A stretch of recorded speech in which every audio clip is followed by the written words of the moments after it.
Lord. Hallelujah. Praise Almighty Jesus. Hallelujah.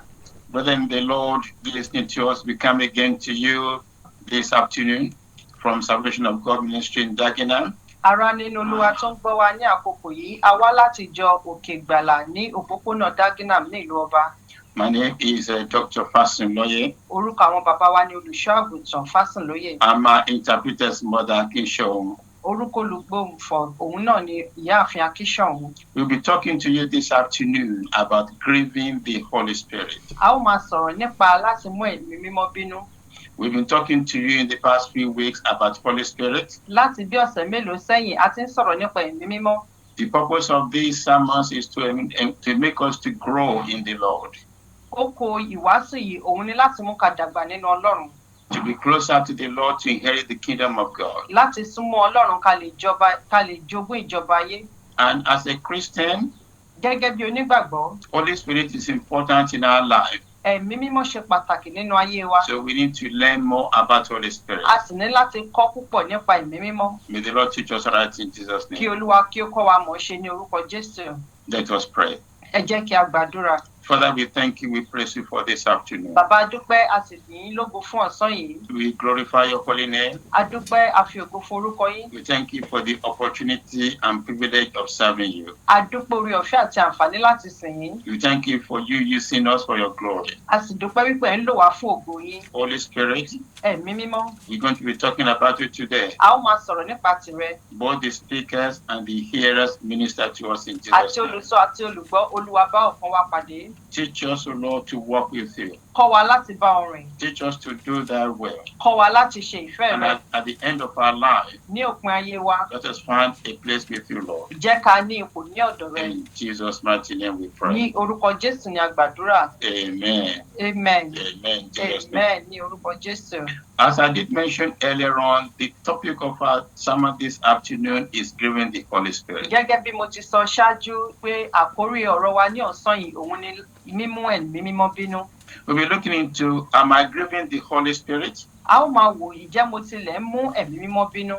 What does that mean, to be grieving the Holy Spirit? Kí ló tilẹ̀ túmọ̀ sí láti mú kí ẹ̀mí mímọ́ bínú? And how am I to know if I'm grieving the Holy Spirit? Báwo ni mo ṣe fẹ́ mọ̀ tí mo bá mú ẹ̀mí mímọ́ bínú? Our key Bible passage today is found in Ephesians chapter 4, verse 30. Kókó ẹsẹ̀ wúrà tí a ó lò lónìí la ó rí nínú ìwé Éfésù orí 4 ẹsẹ̀ 30. And it reads, Ó kà báyìí wípé and grieve not the Holy Spirit of God, ẹ má sì ṣe mú ẹ̀mí Ọlọ́run bínú. whereby ye are sealed unto the day of redemption. Ẹni tí a fi ṣe èdìdí ní de ọjọ́ ìdáǹdè. In this key passage, Nínú ẹsẹ̀ wúrà yìí, the word grieve is used as a verb to cause or to feel grief or to feel sorrow for something. ọ̀rọ̀ ìbínú ó túmọ̀ sí wípé nígbà tí ènìyàn ta bá ṣẹ̀ sí, The scripture is telling us not to grieve Holy Spirit, not to make him feel sorrowful about our action or our deeds or the choices we make. ẹ̀mí mímọ́ fi yé wa wípé ká má ṣe jẹ́ kí ẹ̀mí mímọ́ kó bínú nípa ohun tí a bá ṣe. I grieve the Holy Spirit by not allowing myself to be led by him, by choosing my own ways of doing things. Nígbà tí a bá ń lọ ní ọ̀nà tiwa tí kò ń ṣe lọ́nà ẹ̀mí mímọ́, á jẹ́ pé àmú bínú ni èyí. I grieve the Holy Spirit by not obeying him, which is by not obeying God. Nígbà tí a bá ń ṣe àìgbọràn sí ẹ̀mí mímọ́ tàbí sí Ọlọ́run, à ń mú kí ó bínú ni èyí. When I realize that I cannot live a life of overcoming sin without the help of the Holy Spirit, it becomes very important to me how to respond to the Holy Spirit and when he speaks to me. Nígbà tí ó wá yé mi pé mi kò lè ṣe ohunkóhun láìsí ẹ̀mí mímọ́, ó túmọ̀ sí wípé kò sí ohun tí mo lè dá ṣe láìsí ẹ̀mí mímọ́. It is important we listen to the Holy Spirit. Ó ṣe pàtàkì fún wa láti gbọ́ràn sí ẹ̀mí mímọ́. In modern day life, we are living in a fast life, fast food, fast traffic, fast everything, quick, and we often don't have time to read the Bible and listen to the Holy Spirit. Ní ayé òde òsìn yìí, ohun gbogbo tí à ń ṣe, ó ń yára ní kánkán, ní jíjẹ, ní mímu, ní ìrìn àjò, ó ń yára ní kánkán, kò wá jẹ́ ká ní ọ̀nà láti fetí sí ẹ̀mí mímọ́. When we do not listen to the Holy Spirit, we crave Him. Nígbà tí a kò bá gbọ́ràn sí ẹ̀mí mímọ́, a ó mú kó bínú. Because He has so much to tell us. Nítorí ó ní ohun púpọ̀ láti sọ fún wa. He has so much to teach us. Ó ní ohun púpọ̀ láti kọ́ wa. He has so much to lead us on to know. Ó ní ohun púpọ̀ láti kọ́ wa láti mọ̀. And when we do not listen to Him, we are losing a lot. Nígbà tí a kò bá wá fetí sílẹ̀, à ń pàdánù ohun tó pọ̀. We actually grieve the Holy Spirit when we do not listen to Him. It's a disobedience. À ń mú kí ẹ̀mí mímọ́ kó bínú nípa àìgbọràn wa. Let's look into that disobedience by not hearing the Holy Spirit. Ẹ jẹ́ ká wo àìgbọràn láti mú kí ẹ̀mí mímọ́ kó bínú. If we look into John 16:13, Ìwé Jòhánù orí 16 ẹsẹ̀ 13. Jesus was telling us Holy Spirit is a helper. Jésù ń sọ wípé ẹ̀mí mímọ́ jẹ́ olùrànlọ́wọ́. And He says when the Holy Spirit comes, He will guide us to all truth. Ó sì wípé nígbà tí ẹ̀mí mímọ́ bá wá yóò tọ́ wa sọ́nà ní gbogbo ọ̀nà. So when we are not listening to Him, then we are not knowing the truth. We don't know how to do things. Nígbà tí a kò bá wá fetí sílẹ̀ sí, a ò fetí sílẹ̀ sí òtítọ́ láti lè ṣe òtítọ́. All Christians are called to follow the footsteps of Jesus. Gbogbo onígbàgbọ́ pátá la pè láti tẹpasẹ̀ Jésù Kristi Olúwa wa. Our Lord Jesus had no sin. Jésù Kristi Olúwa wa kò tilẹ̀ ní ẹ̀ṣẹ̀. We need to be led step by step by the Holy Spirit to be like Him. A sì ní láti tẹ̀lé ní ṣísẹ̀ntẹ̀lé láti dàbí rẹ̀. But the Holy Spirit will not force you to do things. Ṣùgbọ́n ẹ̀mí mímọ́ kì yóò fi ọwọ́ ipá mú wa láti lè ṣe ohunkóhun. He wants to lead us to victory in our life, Ó fẹ́ mú wa tọ̀nà sípa ìṣẹ́gun. but He needs to speak to us and we need to listen to Him in His gentle voice. Ó sì ní láti bá wa sọ̀rọ̀, a ní láti gbọ́ ní ohùn rẹ̀lẹ̀. The Holy Spirit will lead us in the path of humility Ẹ̀mí mímọ́ yóò tọ́ wa sọ́nà nípa ọ̀nà ìrẹ̀lẹ̀. because He knows that's the only access to have an overcoming life. Nítorí pé ó mọ̀ wípé ọ̀nà kan náà nìyí láti lè jẹ́ aṣẹ́gun.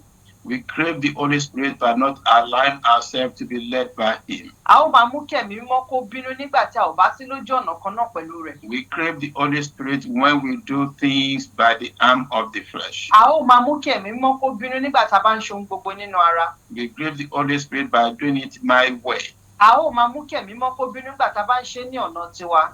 God in three persons, God the Father, God the Son, God the Holy Spirit, Ọlọ́run mẹ́ta nínú ọ̀kan tí ń ṣe Ọlọ́run Baba, Ọmọ àti Ẹ̀mí Mímọ́. has already given all Christians the Holy Spirit if we want to obey Him. Ó ti fún gbogbo onígbàgbọ́ ní Ẹ̀mí Mímọ́ níwọ̀n tá a bá ṣetán láti gbọ́ràn sí i. So it is up to you and me now, brethren in the Lord, Ó wá kù sí èmi àti ẹ̀yin ní ọwọ́ ara nínú Olúwa to check ourselves. láti yẹra wa wò. Are we listening to the Holy Spirit? Ǹjẹ́ a tilẹ̀ fetí sí Ẹ̀mí Mímọ́? If you say you are walking with the Lord Tó bá sọ wípé ò ń bá Ọlọ́run rìn, and you are not listening to the Holy Spirit, tí o kò sì fetí sí Ẹ̀mí Mímọ́, you are telling lies. irọ́ ni ìwọ ń pa. If you say you are reading your Bible Tó bá sọ wípé ìwọ ń ka Bíbélì rẹ, and you are a Christian tó sì jẹ́ onígbàgbọ́, and the Holy Spirit has no part in your life, tí Ẹ̀mí Mímọ́ kò nípa nínú ayé rẹ, you are not a proper Christian. ìwọ kì í ṣe onígbàgbọ́ ní tòótọ́. A true Christian Onígbàgbọ́ tòótọ́ will listen to the Holy Spirit. yóò fetí sílẹ̀ sí Ẹ̀mí Mímọ́. It will help you to understand the Bible. Yóò sì ràn ọ́ lọ́wọ́ láti jẹ́ kí òye Bíbélì kó yé ọ. It will help you to understand what the Lord is saying to you. Yóò ràn ọ́ lọ́wọ́ láti jẹ́ kó mọ ohun tí Ọlọ́run sọ fún ọ. And may the Lord be with us in Jesus' Kí name. Olúwa kí ó wà pẹ̀lú wa ní orúkọ Jésù. The Bible makes us to realize Bíbélì jẹ́ kó yé wa dájú wípé that the Holy Spirit and the flesh, Ẹ̀mí Mímọ́ àti ẹran ara they are opposite of each other. wọ́n á máa jẹ́ ọ̀nà ọ̀tọ̀ọ̀tọ̀. And we need to give way for Holy Spirit, else will be led by the flesh. A sì ní láti fetí sí Ẹ̀mí Mímọ́ bó tilẹ̀ jẹ́ wípé ẹran ara máa ń darí wa. I cannot live according to my own ability, my own thinking, at the same time want to follow the Holy Spirit. A kò lè máa gbé nígbé ayé tara wa nípa ti ọgbọ́n àti ìwà ti ẹran ara ká tún sì fẹ́ kí Ẹ̀mí Mímọ́ kó darí wa síbẹ̀. Let's look into that book of Ephesians chapter 4. Ẹ jẹ́ ká wo ìwé Éfésù orí 4. And we want to go a bit more than that verse 30. We will read verses 30 to 31 together. A ó sì tẹ̀síwájú nínú ẹsẹ̀ 30 sí ẹsẹ̀ 31. Do not grieve the Holy Spirit of God. Ẹ má ṣe ṣíyá kí Ẹ̀mí Mímọ́ kó bínú. And he went on, let all bitterness, wrath, anger, loud quarreling, and evil speaking be put away from you with all malice. Ó tẹ̀síwájú ní ẹsẹ̀ 30 wípé gbogbo ìwà kíkorò àti ìbínú àti ìrúnú àti ariwo àti ọ̀rọ̀ búburú ni kí a mú kúrò lọ́dọ̀ yín pẹ̀lú gbogbo àná kan. So if you do not want to grieve the Holy Spirit, Tí o kò bá fẹ́ kí ẹ̀mí mímọ́ kó bínú, all the issues of bitterness, gbogbo ọ̀rọ̀ ìwà ìkorò, wrath, ìbínú, anger, ìrúnú quarreling, àti ariwo ìjà, unforgiveness, àìní ìdáríjì, malice, láìdáríjì, you should put away from you. o ní láti mú kúrò ní ọ̀dọ̀ rẹ. It's only then you are walking with the Lord. Ní ìgbà náà ni wọ́n ń bá Ọlọ́run rìn. We need to overcome sin by the Holy Spirit. A ní láti borí ẹ̀ṣẹ̀ nípasẹ̀ ẹ̀mí mímọ́. The Holy Spirit is the one that gives us the power to obey and power to overcome all the tendencies of sin in our life. Ẹ̀mí mímọ́ ló fún wa ní ipá àti agbára láti lè borí ẹ̀ṣẹ̀ nínú ayé yìí. When God sees our sincere desire to obey Him, He will send us the Holy Spirit who will teach us and show us how to do things. Nígbà tí Ọlọ́run bá rí pé nínú ọkàn wa lóòótọ́ a ṣe ẹni tó gbọ́ràn, á rán ẹ̀mí mímọ́ láti kọ́ wa, láti darí wa ohun tó yẹ ká ṣe. God's Spirit is in His Word. Ọlọ́run máa ń sọ̀rọ̀ nínú ọ̀rọ̀ rẹ̀. So God will direct you to Bible passages which will enable you to convict yourself, to realize your sins, and to walk with the Lord. Ọlọ́run á fi òye Bíbélì yé wa débi wípé a ó lè mọ̀ wípé a ti ṣẹ̀, a sì ní láti ṣe àtúnṣe. As a Christian, Gẹ́gẹ́ bí onígbàgbọ́, grieving Holy Spirit is totally unnecessary. láti máa mú kí ẹ̀mí mímọ́ kó bínú kò ń ṣe ohun tó dára rárá. We need to know that we are sinful, A ní láti mọ̀ wípé a kún fún ẹ̀ṣẹ̀. and we need to come to the Lord asking for forgiveness. A sì ní láti tọ̀ Ọlọ́run lọ fún ìdáríjì ẹ̀ṣẹ̀. And the Bible says in Romans 8:26-27, Bíbélì sì wí pé nínú ìwé Róòmù orí 8 verses 26-27. ìwé Róòmù orí 8 láti ẹsẹ̀ 26. Can we read it? Ó kà báyìí wípé bẹ́ẹ̀ gẹ́gẹ́ ni ẹ̀mí mímọ́ pẹ̀lú sì ríran àìlera wa lọ́wọ́ nítorí a kò mọ bí a ti ń gbàdúrà gẹ́gẹ́ bí ó ti yẹ, ṣùgbọ́n ẹ̀mí tìkára rẹ̀ fi ìrora àti kó lè kọ́ wa lé ẹnu sọ bẹ́ẹ̀ fún wa. The Bible is telling us in that passage that we don't even know how to pray. Bíbélì ń jẹ́ kó yé wa wípé a kò tilẹ̀ mọ bí a ti ń gbàdúrà. But in that passage, remember, the Bible is saying the Holy Spirit intercedes for us. He prays for us in a voice, in a groaning voice that we cannot understand. Bíbélì fi yé wa wípé ẹ̀mí mímọ́ ní gbàdúrà fún wa, ní tọ́ wa nígbà táwa kò tilẹ̀ mọ̀ wípé ó ń ṣe bẹ́ẹ̀ fún wa. So if you understand and if you believe that you're a Christian, you need Holy Spirit. Tí òye wípé o jẹ́ onígbàgbọ́ bá yé ọ, o nílò ẹ̀mí mímọ́ nínú ayé rẹ. He's interceding for you. Òun ló ń bá ọ làjà. It's praying for you. Ó sì ń gbàdúrà fún ọ. And you need Him in your life to be successful. O sì nílò rẹ̀ láti ṣàṣeyọrí nínú ayé. How to avoid grieving the Holy Spirit? Báwo la ṣe lè kúrò lọ́nà àti mú kí ẹ̀mí mímọ́ kó bínú?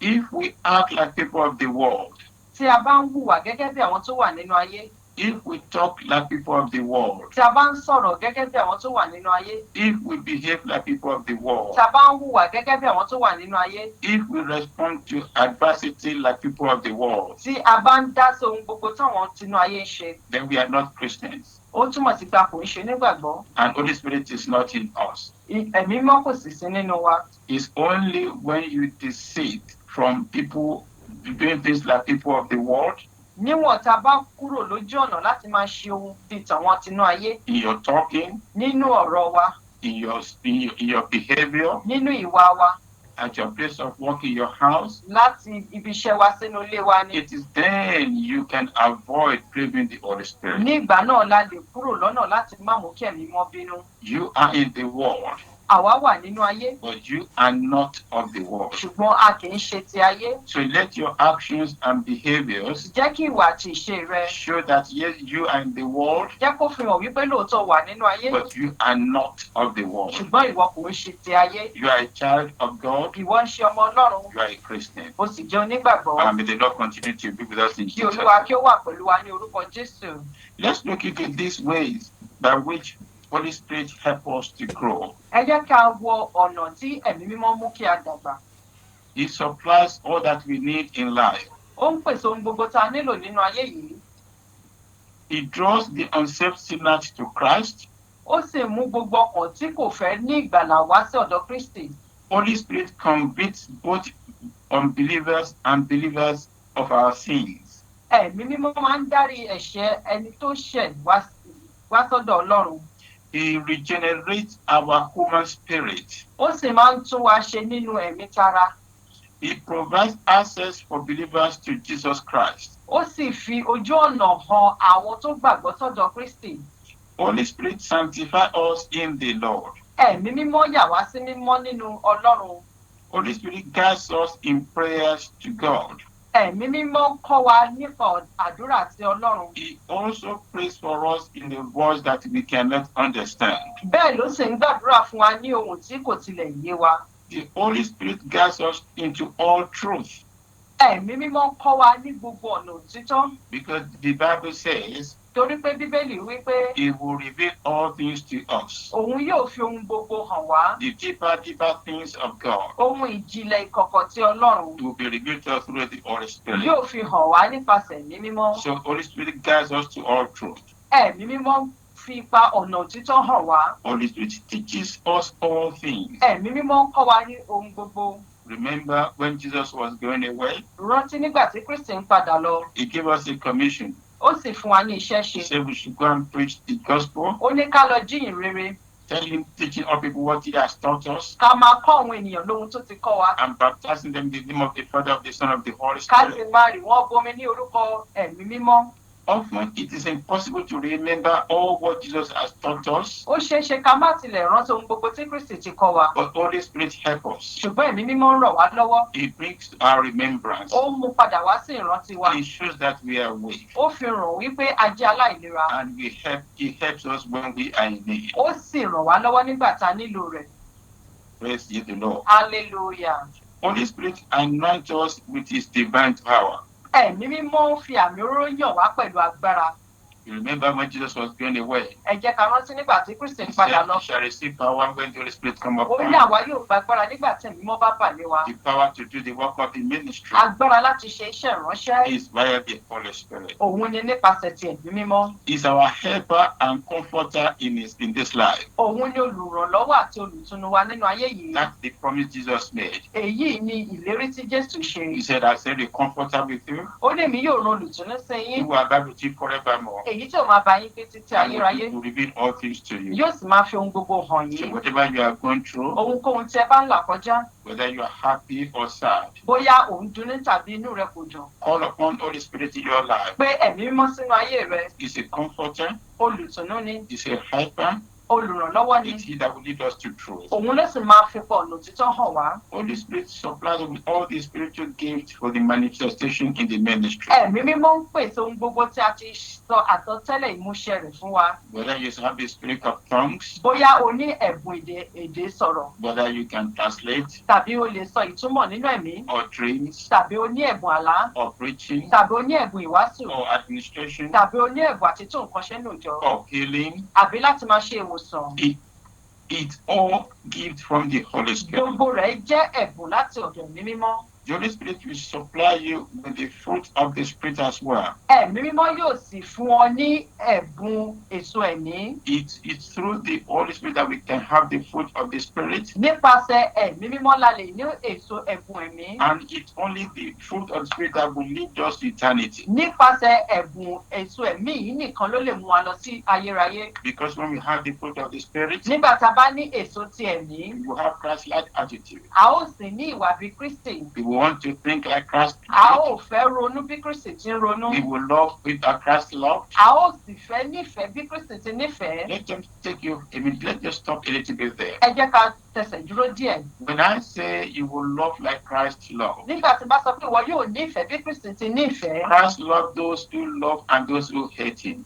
Jésù nífẹ̀ẹ́ àwọn tó nífẹ̀ẹ́ àtàwọn tí kò tilẹ̀ nífẹ̀ẹ́ rẹ̀. Even those who hated him, those who wanted to kill him, he loved them. Àwọn tó kórìíra rẹ̀ tí wọ́n fẹ́ pa ó nífẹ̀ẹ́ wọn síbẹ̀. In his healing, he did not separate those who loved him from those who did not love him. Nínú iṣẹ́ ìwòsàn rẹ̀ kò ya ẹni tó nífẹ̀ẹ́ rẹ̀ sọ́tọ̀ sẹ́ni tí kò nífẹ̀ẹ́ rẹ̀. Bible says wherever he goes, he keeps on doing good. Bíbélì wípé ní gbogbo ibi tó bá lọ ó ń ṣe dáradára. And at Calvary, Ní orí òkè Calvary, he said, Father, forgive them. ó ní bàbá dáríjì wọ́n They know not what they are doing. nítorí wọn kò mọ ohun tí wọ́n ń ṣe. That includes both who love him and those who hate him. Èyí ó papọ̀ mọ́ gbogbo ẹni tó nífẹ̀ẹ́ rẹ̀ àtàwọn tó kórìíra rẹ̀. So my brethren, you are Christians. Ará mi onígbàgbọ́, Let us love as Jesus loved. ẹ jẹ́ ká nífẹ̀ẹ́ bí Kristi ti nífẹ̀ẹ́ wa. Both those who love you and those who hate you. Àtàwọn tó nífẹ̀ẹ́ àtàwọn tó kórìíra rẹ̀. Even Jesus said in Luke 6, Bíbélì wípé nínú ìwé Lúùkù orí kẹfà, verse 32, ẹsẹ̀ 32, he was saying, love those who hate you.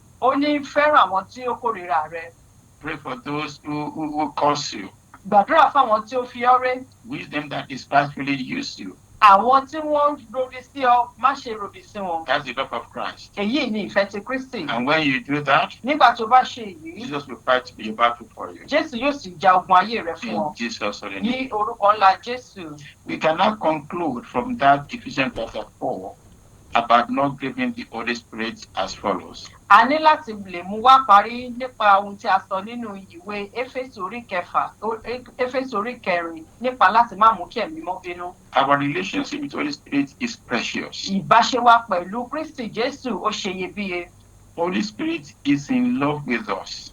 Ẹ̀mí mímọ́ wà nínú ìfẹ́ sí wa. Remember, God loved us Rántí wípé Ọlọ́run nífẹ̀ẹ́ wa. and He gave us His only begotten Son. Ó sì fi ọmọ bíbí rẹ̀ kan ṣoṣo fún wa. That whosoever believeth in Him Wípé ẹnikẹ́ni tó bá gbà á gbọ́ shall not die but have everlasting life. yóò kú ṣùgbọ́n yóò ní ìyà nípẹ̀kun. And when Jesus Himself came, Nígbà tí Kristi ti kára rẹ̀ wá, He surrendered Himself. ó jọ̀wọ́ ara rẹ̀. He gave His life for you Ó and for fi me. ayé rẹ̀ sílẹ̀ fún èmi àti ìwọ. That's the step Holy Spirit is taking in loving you. Èyí ni ìgbésẹ̀ tí Ọlọ́run tí Kristi gbé ní fífẹ́ tó fẹ́ wa. Holy Spirit is in love with us Ẹ̀mí mímọ́ ó ní ìfẹ́ sí wa as part of the Trinity. gẹ́gẹ́ bíi ti mẹ́ta lọ́kan. Holy Spirit longs for us, thinks about us, cherishes our relationship. Ẹ̀mí mímọ́ ó jẹ́ kí ìbáṣe wa kó ṣe iyebíye níwájú rẹ̀. As the Lord doesn't want any of His children to be lost, Bí Ọlọ́run kò ti fẹ́ kí ìkọ̀kan nínú àwọn ọmọ rẹ̀ kó sọnù. so Holy Spirit does not want anyone to be lost. Bákan náà ni ẹ̀mí mímọ́ kò fẹ́ kí ìkọ̀kan nínú wa kó sọnù. Remember, Jesus says, I know my sheep knows me. Rántí wípé Jésù wípé èmi mọ àwọn àgùntàn mi sì mọ̀ mí. So the same token, Holy Spirit loves His people. Bákan náà ni ẹ̀mí mímọ́ nífẹ̀ẹ́ sí àwọn ènìyàn rẹ̀. Holy Spirit wants to be closer to you and to me. Ẹ̀mí mímọ́ fẹ́ súnmọ́ èmi àti ìwọ. He wants to reveal the deep things of God to you. Ó sì fẹ́ fi ohun ìjìnlẹ̀ àṣírí ti Ọlọ́run hàn wá. He wants to give you that wisdom, that understanding beyond human understanding. Ó fẹ́ fún wa ní òye ìmọ̀ àti ọgbọ́n èyí tó tayọ ti He ènìyàn. wants to give you the Christ-like attitude. Ó sì fẹ́ fún wa ní ìwà bíi ti Kristi. That's what Holy Spirit will do in your life. Ohun tí ẹ̀mí mímọ́ yóò ṣe nínú ayé rẹ ni èyí. And may the Lord be with us in Jesus' Olúwa name. yóò sì wà pẹ̀lú wa ní orúkọ Jésù. How can we avoid grieving the Holy Spirit? Báwo la ṣe lè kùnà láti má mú kí ẹ̀mí mímọ́ kó bínú? Pray constantly, asking for Holy Spirit to help us to love. Gbàdúrà ní gbogbo ìgbà kó sì máa sọ fún ẹ̀mí mímọ́ kó ràn wá lọ́wọ́ láti nífẹ̀ẹ́, To honor Him láti fi ọ̀wọ̀ fún, and to cherish Him. láti bu ọlá fún. Pray asking for conviction of Holy Spirit that will result in avoiding offending Him. Láti gbàdúrà wípé kí ẹ̀mí mímọ́ kó kọ́ wa láti lè má lè ṣẹ̀ sí i. Ask in your prayer that Holy Spirit teach me that I will not lose the way. Gbà á ládùúrà ní wípé kí ẹ̀mí mímọ́ kó kọ́ ọkọ má bàa kùnà ọ̀nà rẹ̀. In your prayer, pray that Holy Spirit will teach you that you will not destroy your eternity with your life on this earth. Nínú àdúrà rẹ sọ fún ẹ̀mí mímọ́ kó ràn ọ́ lọ́wọ́ kó má fi ayé rà bọ̀ ọ̀run jẹ́. If you do that, Holy Spirit will walk with you. Nígbà tó bá ṣe èyí, ẹ̀mí mímọ́ yóò bá ọ rìn. Seek to develop in realization of His profound love and interest in you and to your love to Him as well. Kọ́ láti mú kó dàgbà sí nípa àti nífẹ̀ẹ́ rẹ̀ àti láti ṣe ìfẹ́ rẹ̀. May your relationship with the Holy Spirit flourish. Ìbáṣepọ̀ rẹ nínú Kristi mo gbà á ládùúrà wípé yóò máa pọ̀ sí i. I pray that Holy Spirit, as He ministers to you, you will hearken to Him. Bí ẹ̀mí mímọ́ yóò ti bá ọkàn rẹ pàdé, mo gbà á ládùúrà pé ìwọ yóò fetí sílẹ̀ sí i. And you will grow to love Him more. Ìwọ yóò sì dàgbà láti máa nífẹ̀ẹ́ rẹ̀ sí i. Your success in life depends, as a Christian, your success in life depends in you following the Holy Spirit direction. Gẹ́gẹ́ bí onígbàgbọ́, àṣeyọrí rẹ nínú ayé yìí ó nílò ṣe nípa kí ẹ̀mí mímọ́ kó tọ́ ọ. You know, the Bible says, I can do all things in Christ who strengthens me. Rántí wípé Bíbélì wípé mo lè ṣe ohun gbogbo nínú Kristi ẹni tí ó fi agbára fún mi. You can do all things through the leading of the Holy Spirit. O lè ṣe ohun gbogbo nípa pé ẹ̀mí mímọ́ ń kọ́ ọ. And that will lead to success in your life. Eléyìí yóò sì wá mú kó làlùyọ nínú ayé rẹ. In Jesus' name. Ní orúkọ ńlá Jésù. Let's look into what this passage says. Let's look into 1 Thessalonians chapter 5, verse 19. Ẹ jẹ́ ká wo ihun tí ìwé Tẹsalóníkà kínní Verse 9, chapter 5, orí karùn-ún verse 19. ẹsẹ̀ kọkàndínlógún. Tẹsalóníkà kínní orí karùn-ún ẹsẹ̀ kọkàndínlógún. And it read, Yes. prove all things, hold fast that which is good. Ẹ máa wádìí ohun gbogbo, dájú ẹ di èyí tí ó ń ṣe òtítọ́ mú ṣinṣin. Verse 19. The 1 Thessalonians 5:19. Quench not the spirit, Ẹ má ṣe pa iná ẹ̀mí, despite not the prophesying. ẹ má ṣe kẹ́gàn ìsọtẹ́lẹ̀, Prove all things, ẹ máa wádìí ohun gbogbo dájú, hold fast that which is good. ẹ di èyí tí ń dára mú ṣinṣin. So to do all these things, Láti lè ṣe ohun wọ̀nyí, you do not want to grieve Holy Spirit. o kò fẹ́ mú kẹ̀mí mọ́ bínú, You don't want to quench the Holy Spirit in you. o ò fẹ́ pa ẹ̀mí mímọ́ nínú rẹ, You don't want to quench the Holy Spirit in your church. o kò fẹ́ pa ẹ̀mí mímọ́ nínú ìjọ rẹ. You don't want to quench Holy Spirit around people around you. Tí o bá fẹ́ pa ẹ̀mí mímọ́ lára àwọn tó wà láyìíká rẹ. So the Bible says, quench not that spirit. Bíbélì ń sọ wípé ẹ má ṣe pa iná ẹ̀mí, He said, do not despise prophesying. ẹ má ṣe kẹ́gàn ìsọtẹ́lẹ̀, Because the prophesying is direction from God. nítorí ìsọtẹ́lẹ̀ jẹ́ ìtọ́sọ́nà láti ọ̀dọ̀ Ọlọ́run. It's God's direction to the body of Christ, to you, to your family, so that you will not miss the way. You will walk with the Lord. Ó jẹ́ ìtọ́sọ́nà láti ọ̀dọ̀ Ọlọ́run sí ìdílé rẹ, sí ìjọ rẹ, fún ọ láti lè rìn nínú Ọlọ́run. So you need to know not how to quench the Holy O Spirit. ní láti mọ ọ̀nà tí a kò fi nípa inú ẹ̀mí. And may the Lord teach us that in Jesus' Kí name. Olúwa kí ó kọ́ wa bó ṣe ní orúkọ Jésù. There are a few things I want to point to you here. Àwọn ohun kan wà tí mo fẹ́ fọwọ́ bà níbí yìí. You need to know how to tap into Holy Spirit power O ní láti mọ bí a ṣe ń gba ẹ̀mí mímọ́. and what can prevent His power not manifesting in your life. Àti ohun tó lè dí agbára rẹ lọ́nà láti má wá sí ìmúṣẹ nínú ayé rẹ. If you are a Christian, Christ already dwells in you. Jesus dwells in you. Holy Spirit is in you. Tí o bá jẹ́ onígbàgbọ́, Kristi Jésù àti ẹ̀mí mímọ́ ń gbé nínú rẹ. But you may not see the manifestation of that Holy Spirit in you. Ṣùgbọ́n o lè má rí ìmúṣẹ agbára ẹ̀mí mímọ́ yìí nínú rẹ. So then you must consciously come and say, Holy Spirit, I want you to manifest yourself in my life. Ó wá tọ́ sí ọ láti máa sọ fún Ọlọ́run wípé o fẹ́ kí ẹ̀mí mímọ́ kó fara hàn nínú ayé rẹ. Holy Spirit, I want you to reveal to me. I want you to glorify yourself in my life. Ẹ̀mí mímọ́, mo fẹ́ kó fara rẹ hàn mí, kó sì fi ògo rẹ hàn nínú ayé mi. You're not asking to do it for your personal gain, but for the glory of God. O wá béèrè léyìí fún tara rẹ nìkan bí kò ṣe fún ti ògo Ọlọ́run. And when you do so, Nígbà tó bá ṣe èyí, Holy Spirit will manifest Himself in your life. ẹ̀mí mímọ́ yóò sì wá sí ìmúṣẹ nínú ayé rẹ. And you should expect believers to be challenged and moved to greater holiness by your words and exhortation from the Scripture. O sì ní láti mọ̀ wípé o ní láti súnmọ́ Ọlọ́run nípa ọ̀rọ̀ rẹ̀.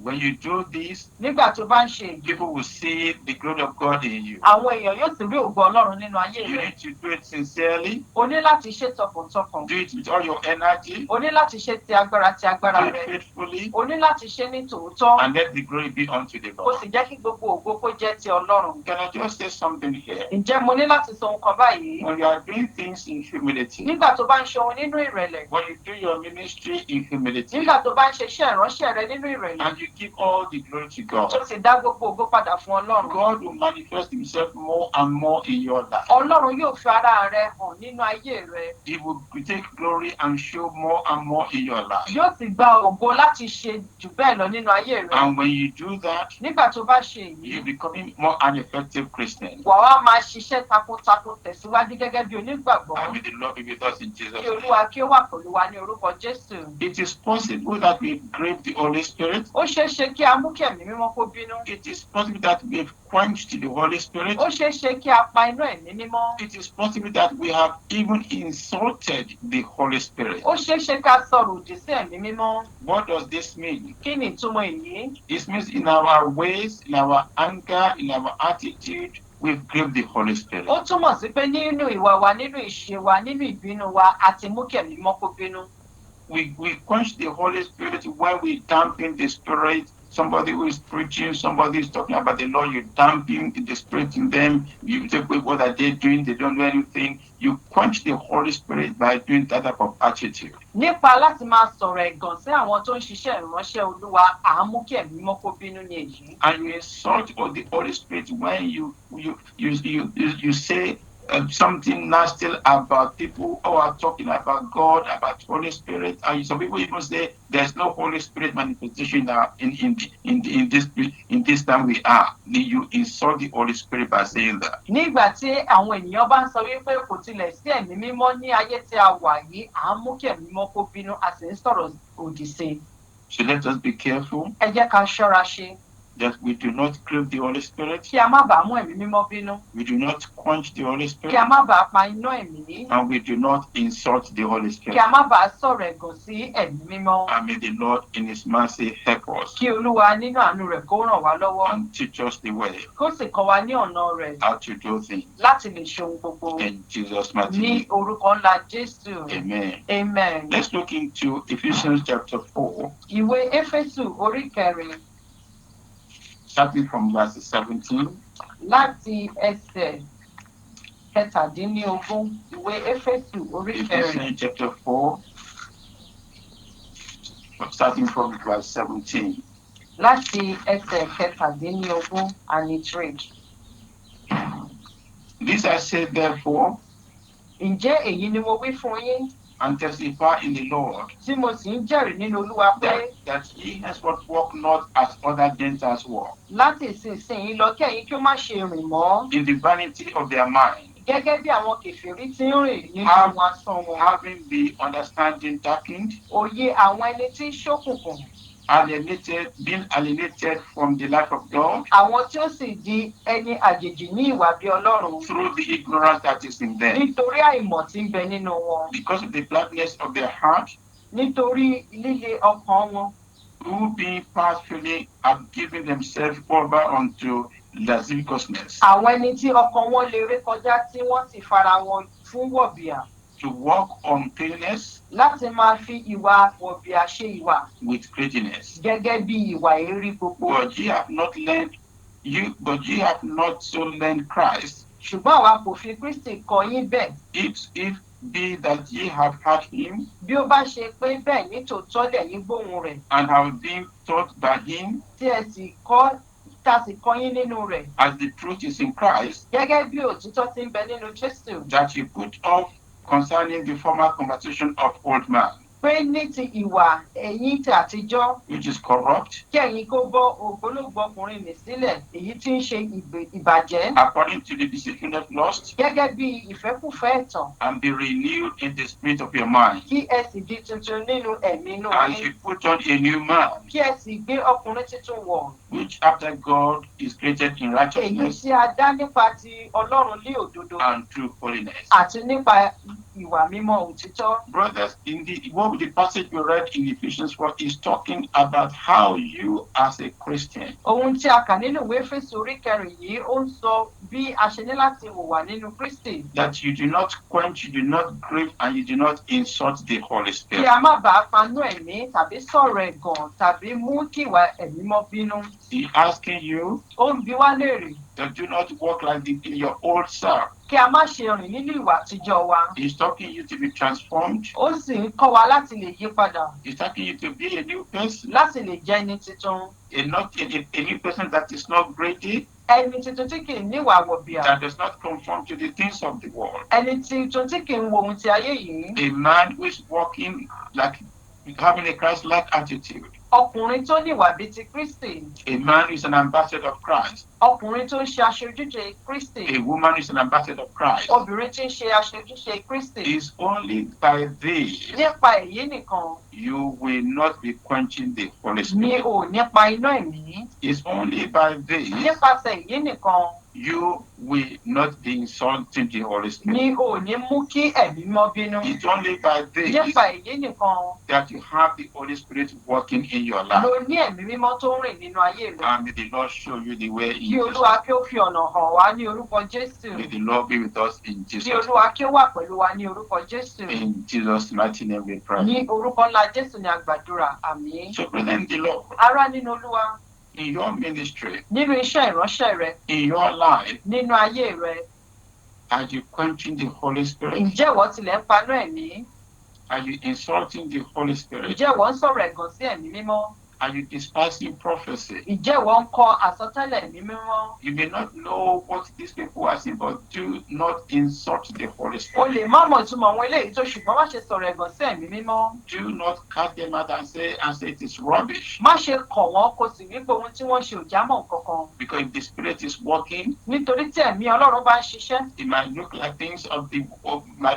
it might look stupid to you. ó lè jẹ́ ohun tí kò ní ọgbọ́n lójú ènìyàn. But as of God, Ṣùgbọ́n nípa ti Ọlọ́run, it is a holy way.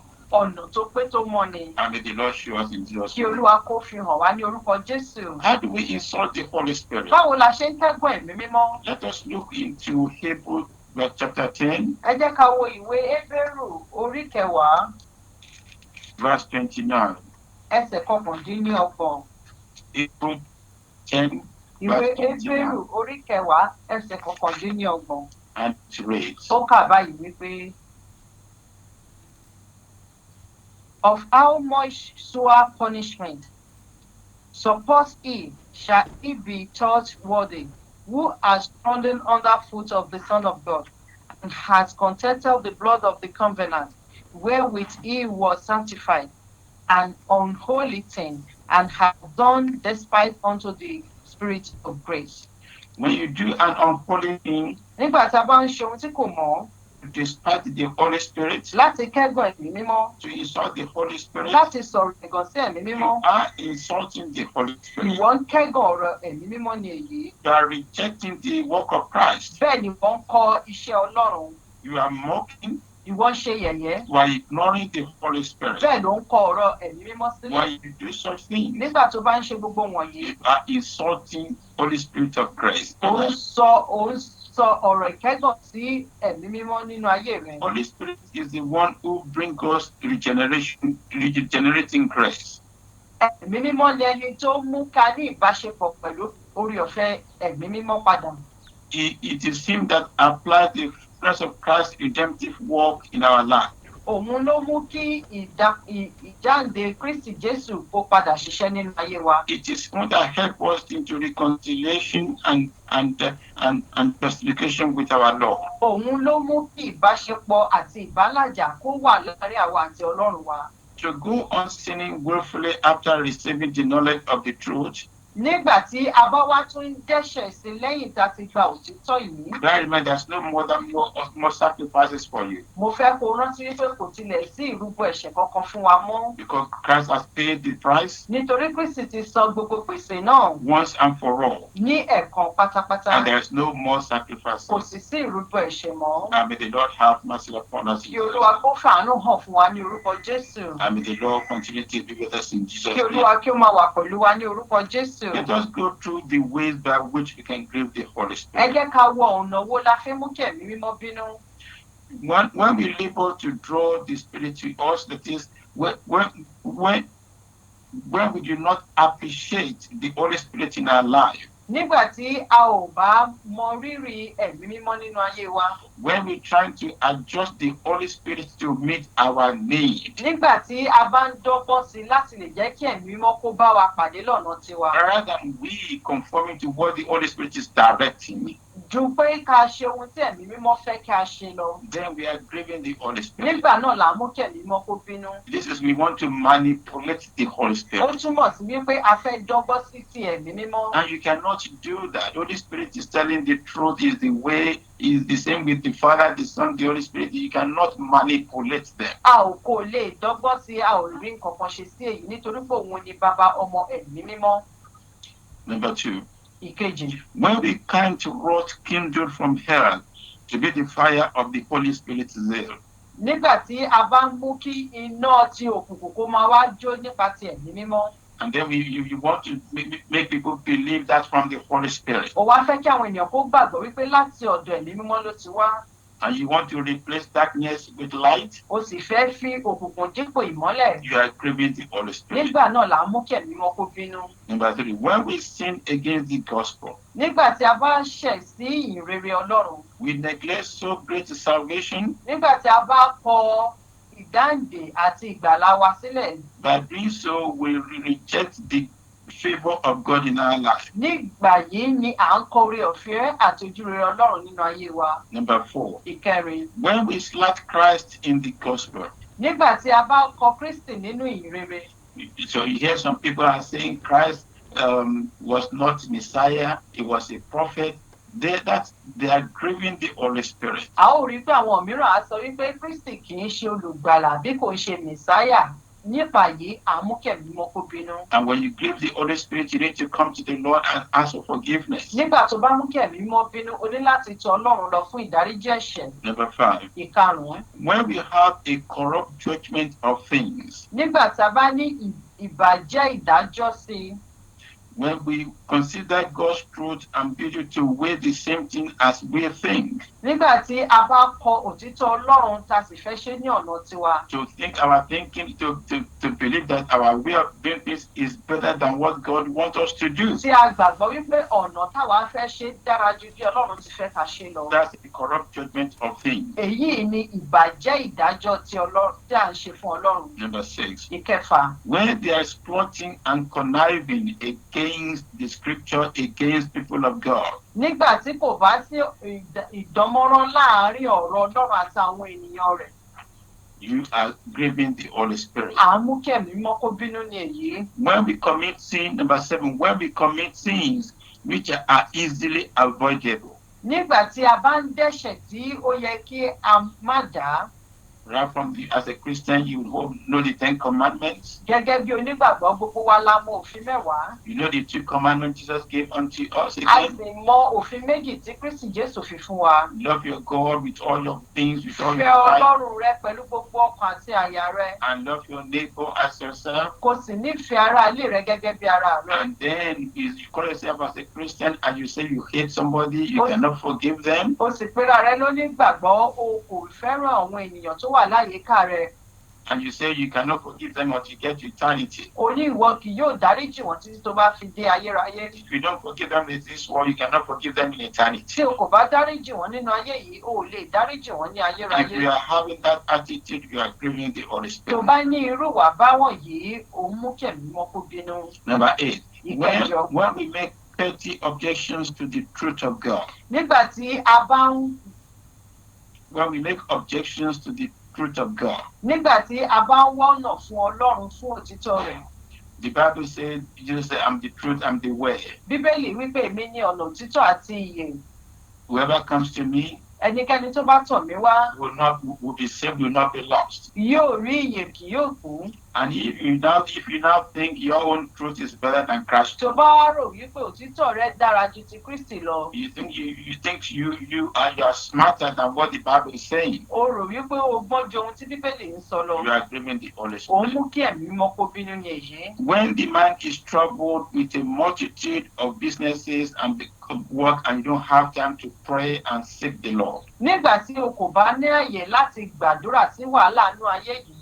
you rush to work, òun sáré lọ ibi iṣẹ́. You rush to do this, to do that. òun sáré láti ṣe eléyìí tàbí You tọ̀hún. rush to collect the children. òun sáré nítorí tàwọn ọmọ káàkiri. You come back, you want to eat. ó tún padà wá ó tún sáré jẹun. 24 hours a day, you do not have 10 minutes to seek with the Lord. ní gbogbo ọjọ́ ayé rẹ o kò tilẹ̀ wá ìṣẹ́jú mẹ́wàá láti wá ojú Ọlọ́run. When you do so, you are grieving the Holy nígbà tó Spirit. bá ń ṣe eléyìí ó mú kí ẹ̀mí mímọ́ kó bínú. When we omit our duties nígbà tá a bá kọ àwọn iṣẹ́ wa sílẹ̀ as a Christian, gẹ́gẹ́ bí onígbàgbọ́ as a believer, gẹ́gẹ́ bí onígbàgbọ́ in the church, nínú ìjọ in the community, ní àwùjọ in wa our house, nínú ilé wa we are grieving the Holy Spirit. à ń mú kí ẹ̀mí mímọ́ kó bínú. These are the ways by which we grieve Holy Spirit. àwọn ọ̀nà tá à ń mú kí ẹ̀mí mímọ́ kó bínú ni èyí. And the only way to avoid grieving the Holy Spirit ọ̀nà láti lè má mú kí ẹ̀mí mímọ́ kó bínú is accept yourself as a sinner. òun ni láti gbára rẹ pé ẹlẹ́ṣẹ̀ ni ọ́. Accept that you've got it wrong. gbà á wípé o ti ṣe àṣìṣe. Holy Spirit will be talking to you gently. ẹ̀mí mímọ́ yóò máa bá ọ sọ̀rọ̀ ní kẹ́lẹ́kẹ́lẹ́. Hearken to that voice. gbọ́ ohùn yìí. Hearken to the voice of the Lord. fetí sí ohùn Ọlọ́run. Come back with repentant heart padà pẹ̀lú ọkàn ìrònúpìwàdà. and ask for kó forgiveness. sì bẹ̀bẹ̀ fún ìdáríjì ẹ̀ṣẹ̀. And the Lord will forgive you. olúwa yóò sì dáríjì ọ́. The Lord will have mercy upon you. olúwa yóò fàánú gbọ́ tirẹ̀. And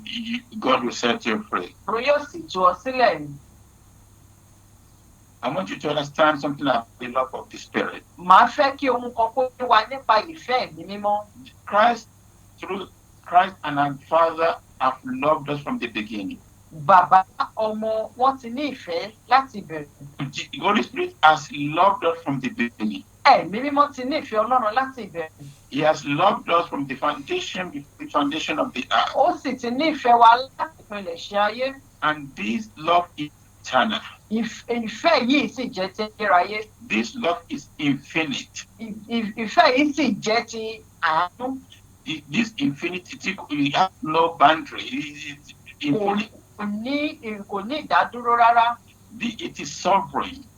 ó jẹ́ ti ọ̀run. It's everlasting. ó jẹ́ ti ayérayé. It is a love which cannot be dissolved. ó jẹ́ ìfẹ́ tí a kò lè jákulẹ̀. It's a love which cannot be decreased. ó jẹ́ ìfẹ́ tí kò lè wálẹ̀. It's a love which cannot be removed. ó jẹ́ ìfẹ́ tí a ò lè mú kúrò. Remember the love of the Father. rántí ìfẹ́ bàbá. Remember the love of the Son. rántí ìfẹ́ ti ọmọ. The same love ìfẹ́ kan náà yìí. the Holy Spirit has for you. òun ni ẹ̀mí mímọ́ ní sí ọ. Better than the Lord. ara nínú Olúwa. Why do you want to grieve somebody who loves you so much? báwo lè ṣe fẹ́ mú kí ẹni tó nífẹ̀ẹ́ rẹ báyìí máa bínú? Grieving the Holy Spirit mímú ẹ̀mí mímọ́ bínú. is like a relationship between a wife and a ó husband. dàbí ìbáṣepọ̀ láàárín ọkọ àti aya. When the two of them are doing something contrary to what they should be doing to each other, nígbà tí wọ́n bá ń ṣe ohun tí kò tọ́ sí ara wọn. they grieve each other, yóò mú kí ara wọn kó bínú. they become sorrowful, wọ́n á bẹ̀rẹ̀ sí ní banújẹ́. they become so sad. wọ́n á bẹ̀rẹ̀ sí ní banújẹ́. So Holy Spirit feels the same towards us when bákan náà ni ẹ̀mí mímọ́ ṣe rí sí wa.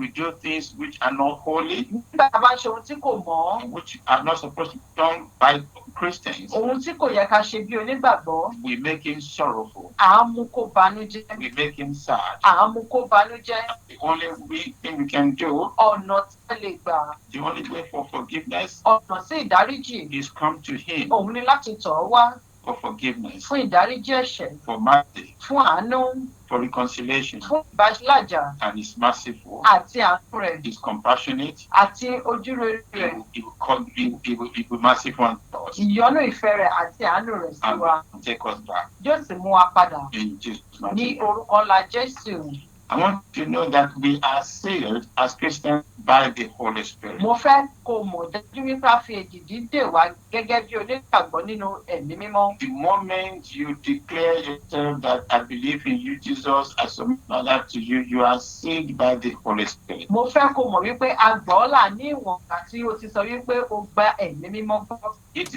is a sealing of confirmation, ó jẹ́ èdìdí ti ìdánilójú and it is truly of a child of God. àti ti ọmọ Ọlọ́run tòótọ́. The Spirit even bears witnesses with the Spirit ẹ̀mí yìí sì ń ṣe ẹlẹ́rìí fún wa nípa ti ẹ̀mí that mímọ́ we are born of God wípé àwa ajẹ́ tipa ti Ọlọ́run, and that we are children of God. àwa sì ni ọmọ Ọlọ́run pẹ̀lú. And through the sealing, Nípa èdìdí yìí, we have the right, we have statutory deeds a ní àwọn ojúṣe láti ṣe of the inheritance that it is come. láti lè rí ogún rere wa gbà. When the Bible says in Ephesians Bíbélì ti sọ fún wa nínú ìwé Éfésù that we wípé are co-heirs to the throne of heaven. àwa yóò kúrò bíbá sí ìtẹ́ ìjọba. We are co-heirs. Alábàjogún ìjọba ọ̀run. Àwa alábàájogún ìjọba Because ọ̀run. we'll be sealed by the Holy Spirit. Nítorí pé a ti fi ẹ̀mí mímọ́ dè wá ní èdìdì. We are born of the Lord. A sì ti bí wa nípa ti Ọlọ́run. And this is the work of the Holy Spirit. Èyí sì ni iṣẹ́ ti ẹ̀mí mímọ́. We have been anointed by the Holy Spirit A fi àmì oróyàn wá nípa ti ẹ̀mí mímọ́ for the ministry work, fún iṣẹ́ ìránṣẹ́ and we are children of God. àti pé àwa jẹ́ ọmọ Ọlọ́run. Our faith is genuine Ìfẹ́ wa jẹ́ tòótọ́ because we are being strengthened through the Holy nítorí Spirit. pé a fi okun fún wa nípasẹ̀ ẹ̀mí mímọ́. The faith that is being saved through the Spirit is a true, genuine faith. Ẹ̀mí mímọ́ tí a ti fi èdìdì nípa ti ìgbàgbọ́. We thank the Lord for the sealing of the A Holy sì dúpẹ́ lọ́wọ́ Ọlọ́run fún èdìdì ti ẹ̀mí mímọ́ yìí. and we give him all the glory. A sì dá gbogbo ògo padà fún Ọlọ́run. We give him the praise. A fi gbogbo èyí fún Ọlọ́run. So, brother in the Lord, Ará nínú Olúwa, if you look into what we'll be saying, tẹ́ bá wo ohun tí a ti ń sọ, if you look into what we're talking, tá bá wo ohun tí a ti ń sọ, there's nothing to gain by grieving the Holy Spirit. kò sí ohun tá a fẹ́ ní èrè nípa àmú ẹ̀mí mímọ́ bí. There's nothing you gain by insulting the Kò Holy sí Spirit. èrè fún wa láti sọ̀rọ̀ òdì sí ẹ̀mí mímọ́. There's nothing you gain by quenching the Holy Kò sí Spirit. èrè fún wa láti panú ẹ̀mí mímọ́. You'll be doing it for your own personal gain, O lè máa ṣe é fún èrè ti ara rẹ. but I can tell you surely Ṣùgbọ́n mo lè sọ dájú fún ọ, it's a loss for you at the end of the day. ó jẹ́ àdánù fún ní òpin rẹ̀. Because you cannot compete Nítorí pé o kò lè bá dọ́gba with the Holy Spirit. pẹ̀lú ẹ̀mí mímọ́. He is God. Òun ni Ọlọ́run. He's part of the Trinity. Ó jẹ́ ọ̀kan nínú mẹ́ta. And is it that he leads us into the way of our life? Òun ló sì ń darí wa nípa ọ̀nà ayé wa. And we are being led by the Spirit. Nígbà tí a bá sọ nípa ti ẹ̀mí, You cannot miss the way. o kò lè kùnà ọ̀nà náà. When God shows you the way, Nígbà tí Ọlọ́run bá fi ọ̀nà you hàn án, are bound to succeed. ó dájú pé o máa ṣàṣeyọrí. Remember what God told Joshua Rántí ohun tí Ọlọ́run sọ fún Joshua in chapter 1, verse 8. nínú Joshua orí kìíní ẹsẹ̀ kẹjọ. The Lord told Joshua, saying, Ọlọ́run sọ fún Joshua ó wí pé this word of the Lord ọ̀rọ̀ Ọlọ́run should yìí not depart from your mouth. má ṣe kókò ní ẹnu rẹ. You meditate upon it day Má by day, ṣàṣàrò nínú rẹ̀ lọ́sàn-án àti so lóru. you can succeed Kó lè ṣàṣeyọrí. and have prosperity. Kó sì ní ìgbéga. When you meditate upon the word of God, Nígbà tó bá ń ṣàṣàrò nínú ọ̀rọ̀ Ọlọ́run. when you ask Holy Spirit to translate the word of God to Nígbà tó you, bá sọ fún ẹ̀mí mọ́ kó túmọ̀ rẹ̀ fún ọ. when you have time to talk to the Holy Spirit, and Nígbà tó bá ní ààyè láti bá ẹ̀mí mímọ́ sọ̀rọ̀, you're bound to succeed. ó dájú pé ìwọ yóò ṣàṣeyọrí. Because you'll be doing things according to the way God wants you to do. Nítorí o ti ń ṣe ohun gbogbo ní ọ̀nà tí Ọlọ́run fẹ́ kó Because ṣe. Holy Spirit will take the lead. Nítorí pé ẹ̀mí mímọ́ yóò gba ọ̀nà rẹ̀. And when He leads you, Nígbà tó bá sì tọ́ ọ sọ́nà, you cannot fail. ìwọ kì yóò kùnà. And we will not fail in Jesus' A ò name. ní kùnà ní orúkọ ńlá Jésù. So in conclusion, people, Ní ìparí ará, there may be some of us who along the line we've thought other way. ọ̀pọ̀lọpọ̀ lè wà lórí afẹ́fẹ́ tí wọ́n tún rò ní ọ̀nà mìíràn. Think you're smarter than the Holy Spirit. O rò wípé o mọ̀ ju ẹ̀mí mímọ́ lọ. You think you can do it better than the Holy Spirit. Tàbí o lè ṣe dára ju ẹ̀mí mímọ́ lọ. It will only last for a while. Yóò kọ̀ wá fún ìgbà díẹ̀ ni. And then you see the failure coming. Wà wá rí wípé ìjákulẹ̀ yóò wáyé. So this afternoon, Ní ọ̀sán yìí, I invite you màá fẹ́ pè wá to the Holy Spirit. sí ọ̀dọ̀ ẹ̀mí mímọ́. Ask you, Màá fẹ́ pè wá. call Holy Spirit into your life. Màá bẹ̀ ọ́ kó pe ẹ̀mí mímọ́ sínú ayé rẹ̀. The Bible says in Luke, Bíbélì wí nínú ìwé Lúùkù. Jesus says, if we human beings love our children so much, Bíbélì wípé bí àwa òbí bá nífẹ̀ẹ́ àwọn ọmọ wa, if they ask for egg, we will not give.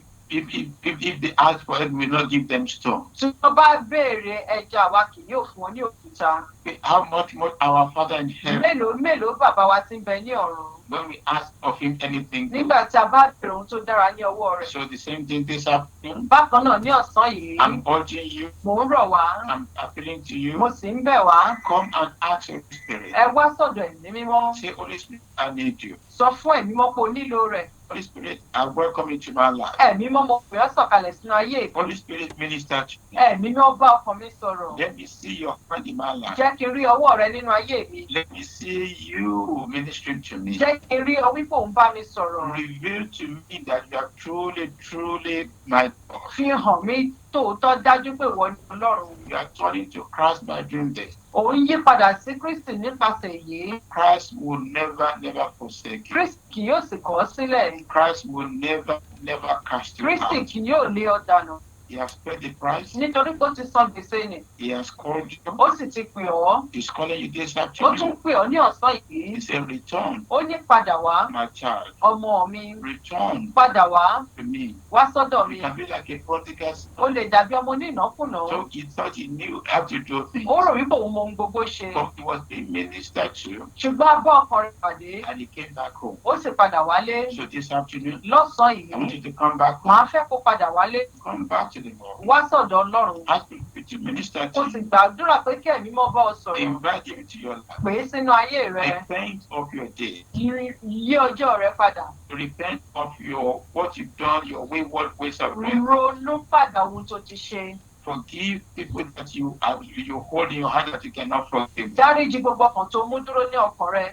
Do what the Bible wants you to do. Ṣe ohun tí Bíbélì fẹ́ kí o ṣe. He wants you to love God with all what you have. Ó fẹ́ kí o fẹ́ Ọlọ́run pẹ̀lú ohun gbogbo tó ní. And he wants you to love your neighbor as Ó yourself. sì fẹ́ kó fẹ́ ẹnìkejì rẹ pẹ̀lú. When you do that, Nígbà tó bá ṣe èyí, I have the hope in the Lord. mo ní ìgbàgbọ́ àti ìrètí nínú Ọlọ́run. God will minister to you. Ọlọ́run yóò bá ọ pàdé. And he will meet your need. Yóò sì bá ẹní rẹ pàdé. In Jesus' mighty Ní name. orúkọ ńlá Jésù. Àmín.